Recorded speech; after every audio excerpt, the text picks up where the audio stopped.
claro, se cerraron estas negociaciones con este texto de Tratado de Libre Comercio, pero que deberá ser traducido, sometido a revisiones técnicas y jurídicas. Y además hay un elemento fundamental que creo que es importante tener en cuenta, que deberá ser esto que se aprobó en Montevideo, en esta cumbre número 65 del Mercosur, refrendado por cada uno de los países que integran cada bloque regional. Un proceso que además podría tomar algún tiempo largo para que eventualmente tenga firma y entre en vigor. Esto es relevante porque es un diálogo en realidad que viene hace bastante tiempo, que había arribado a un consenso similar y a un anuncio similar al de este en el año 2019, pero no pudo en ese momento ratificarse por, obviamente, las diferencias entre los países. Entre ellas es importante saber que, por ejemplo, en Europa no hay una posición común dentro de los países que conforman la Unión Europea. Francia, de hecho, rechaza el acuerdo con el Mercosur, alega incluso su posible impacto ambiental, más allá de los sectores que se contraponen, como el caso de lo que también se alega desde ese sector, sobre todo el sector de la agricultura, una competencia desleal en el sector de la agricultura. Por lo cual es el acuerdo una mala noticia para agricultores franceses, pero uno podría decir no solamente, sino italianos, españoles, y de hecho hubo, en el caso de Francia, unas movilizaciones muy importantes en el último tiempo de ese sector en particular, en oposición justamente. Pero creo que es importante decir que para el sector industrial argentino también sería una mala noticia que este tratado de libre comercio entre en vigor. En un momento de muchas malas noticias para la industria nacional. Es cierto, sí, que los jefes de Estado de los países iban muy en línea, tanto Javier Milei, como es el caso de Brasil, también en el caso de Lula da Silva, uno de los impulsores, como es el caso de Luis Lacalle Pou de Uruguay, y también del paraguayo Santiago Peña. Estuvo presente en la cumbre Mercosur, de hecho,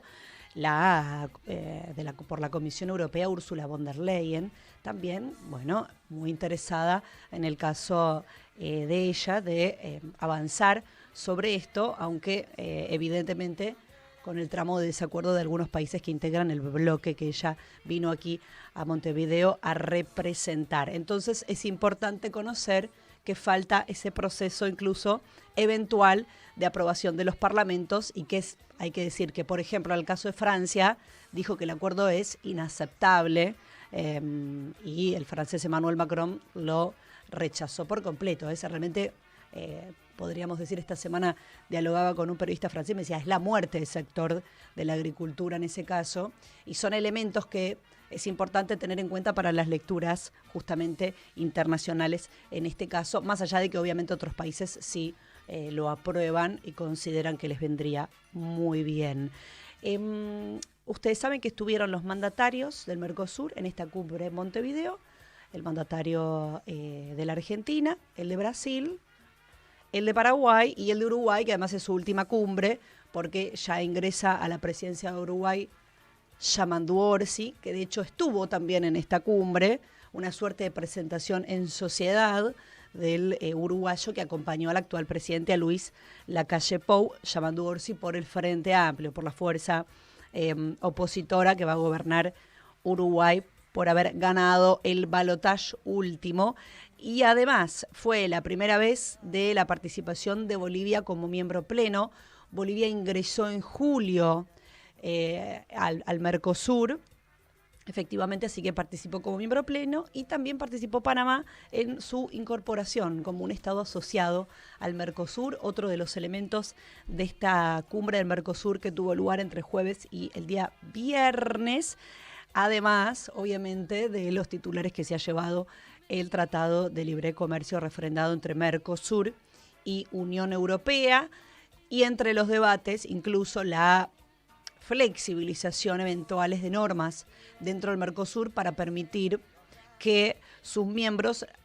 negocien acuerdos comerciales independientes, bilaterales. Por ejemplo, uno puede decir Javier Milei muy interesado en un acuerdo de libre comercio, por ejemplo, con Estados Unidos, algo que ha planteado. Incluso en algún momento Luis Lacalle Pou había planteado un acuerdo de libre comercio con China, eso había sido un debate previo. El tema que con Trump no sé cuán libre comercio, bueno, cuando en realidad está planteando subir aranceles a China, México y a otros países también. Sí, tal cual. Pero bueno, entre los debates también la flexibilización de esas normas bilaterales, más allá de quien después sea el interlocutor eventual, si se diera también en ese caso. De aprobarse, refrendarse el Tratado de Libre Comercio entre Unión Europea y Mercosur, obviamente lo que prevé, como todo Tratado de Libre Comercio, es eliminar buena parte de los aranceles entre las dos zonas, sumando, de esto hacían referencia, incluso lo mencionaba la comisionada de Unión Europea, Ursula von der Leyen, que decía, bueno, son más de 700 millones de consumidores en una suerte de venta o de argumentos pro tratado, y además del PBI combinado, que obviamente es un PBI altísimo entre las dos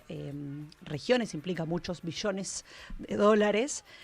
pero que implica eso y que obviamente tendrá que ser sometida a esta revisión, Leo Martín.